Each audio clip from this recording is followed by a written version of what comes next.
گکھڑ منڈی کو اگر تاریخ کے صفحات میں دیکھیں تو گکھڑ منڈی ضلع گوجرانوالہ اور تحصیل وزیر آباد کے سنگم میں واقع صوبہ پنجاب کی زرخیز زمین کا ایک معروف ترین تاریخی شہر ہے۔ ایک روایت کے مطابق تاریخ شاہد ہے کہ پنجاب کے علاقے پر قدیم دراوڑ قوم آباد تھی۔ غالباً 2000 قبل مسیح کو آریہ لوگ برصغیر کے مغربی دوروں سے پنجاب کے علاقے میں داخل ہوئے اور یہاں آباد دراوڑوں کو مار بھگایا۔ اسی دورانیے میں گوجرانوالہ کا علاقہ آباد ہوا، بلکہ یہ آریاؤں کا دارالخلافہ کہلایا۔ جنرل بکنگم نے بھی اپنی تحریروں میں اس علاقے کی تصدیق کی ہے۔ ازاں آباد تاریخ میں راجہ اشوک کے زمانے تک اس علاقے کا کوئی اہم تذکرہ نہیں ملتا۔ البتہ 989 میں پنجاب کے حکمران راجہ جے پال، جس کا مسکن بھی اسی ضلع کا علاقہ تھا، اس نے غزنوی سلطنت کو فتح کرنے کے لیے اس پر حملہ کیا، لیکن شکست سے دوچار ہوا۔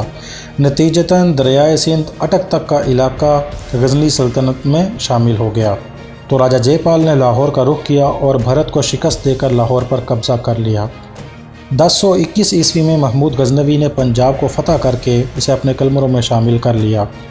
1187 عیسوی میں اس علاقے سے محمود غزنوی کے اقتدار کا خاتمہ خسرو ملک کے ہاتھوں ہوا۔ خسرو نے لاہور میں ایک دربار منعقد کیا اور قطب الدین کو اپنا ولی عہد مقرر کر کے دہلی کا رخ کیا۔ قطب الدین کے دور میں تاج الدین یلدوز گوجرانوالہ اور گردنواہ کو فتح کرتا ہوا لاہور پر قابض ہو گیا۔ قطب الدین نے یلدوز کی بیٹی سے شادی کر لی اور انتہائی دانش مندی سے یہ علاقہ یلدوز کی عملداری سے واگزار کرا لیا۔ پھر جب چنگیز خان سے شکست کھا کر خازم شاہ نے غزنی پر قبضہ کیا، تاج الدین یلدوز ایک مرتبہ پھر گوجرانوالہ سے ہوتا ہوا لاہور پر قابض ہو گیا۔ اس دوران گوجرانوالہ میں کھوکھروں کا طوطی بولتا تھا۔ 1229 عیسوی میں سلطان بلبن نے منگولوں کی مدد سے کھوکھروں کو زیر کیا اور یہاں کی اجڑی بستیوں میں دوبارہ قلعے قائم کیے۔ 1339 عیسوی میں امیر تمیر الدین نے دریائے سندھ، جہلم اور چناب کو عبور کرتے ہوئے دوابہ کے علاقے میں داخل ہوا۔ مغل شہنشاہ جہانگیر کی کتاب میں بھی ہمیں گوجرانوالہ کے موجودہ علاقے گرجاہ کا تذکرہ ملتا ہے، جہاں شہنشاہ اکثر شکار کی غرض سے آیا کرتا تھا۔ سن 1540 عیسوی میں ہندوستان کے افغان حکمران محمد فرید خان ولد حسن خان المعروف شیر شاہ سوری نے پرانے راستے سے ہٹ کر نیا راستہ تعمیر کروایا، جو جرنیلی سڑک کے نام سے مشہور ہوا، جو کہ آج کل جی ٹی روڈ کے نام سے پکارا جاتا ہے۔ اسی جرنیلی سڑک پر گوجرانوالہ سے 18 کلومیٹر جانب شمال ہمارا شہر گکھڑ منڈی آباد ہے۔ یہ علاقہ گکھڑ کی سرحد اور صدر مقام تھا۔ مطالعہ تاریخ سے پتہ چلتا ہے کہ شیر شاہ سوری کی وفات کے بعد شہنشاہ ہمایوں نے جب شاہ ایران تماسپ کی مدد سے ہندوستان پر حملہ کیا تو اسے گکھڑوں کی مدد کی ضرورت پڑی، تو گکھڑوں نے اس کے عوض اپنے علاقوں میں خود مختاری طلب کر لی۔ چنانچہ ہمایوں نے جب چناب سے 10 فرسنگ جانب لاہور گکھڑ تک کا علاقہ ان کی عملداری میں دے دیا، لہٰذا گکھڑوں کی موجودہ سرحد گکھڑ تک قائم ہو گئی۔ شیر شاہ سوری کے زمانے میں یہاں ایک چوکی بھی قائم تھی۔ اسی مناسبت سے یہاں آباد ہونے والی آبادی کا نام گکھڑ چوکی پکارا جانے لگا۔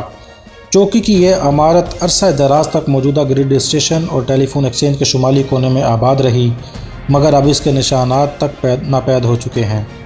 شہنشاہ اکبر کے زمانے میں جب تمام خود مختار ریاستیں ختم ہوئیں تو گکھڑوں کی سلطنت کا بھی خاتمہ ہو گیا۔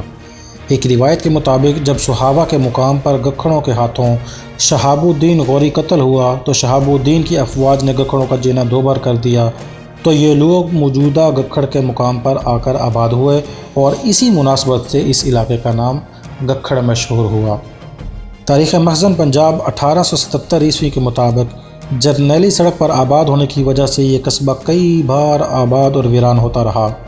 مغلیہ سلطنت کے زوال پر طوائف الملوکی کا فائدہ اٹھاتے ہوئے نور محمد چٹھا نے اس علاقے میں چٹھا ریاست کی بنیاد رکھی۔ ازاں آباد پیر محمد چٹھا کے دور میں اس قبضے کے زمیندار خوشحال ہوئے۔ رنجیت سنگھ کے دور میں سردار مہان سنگھ نے دھوکہ دہی سے پیر محمد چٹھا کو گرفتار کر کے چٹھا ریاست کے کل علاقے پر قبضہ کر لیا۔ اس وقت گکھڑ کی کل آبادی 2930 پر مشتمل تھی۔ کل 55 کاروباری مراکز پختہ و نیم پختہ کے علاوہ تقریباً 40 رہائشی مکانات تھے۔ سن 1849 میں یہ علاقہ بھی دیگر علاقوں کی طرح انگریزی تسلط میں آ گیا۔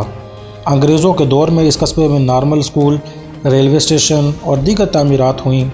اس دور میں یہاں کی اجناس کی تجارت کے لیے غلہ منڈی قائم ہوئی۔ اسی مناسبت سے اس قصبے کو گکھڑ منڈی کے نام سے پکارا جانے لگا۔ تقسیم پاکستان کے بعد بھی یہاں کئی تعمیراتی کام ہوئے اور ابھی تک سلسلہ جاری و ساری ہے۔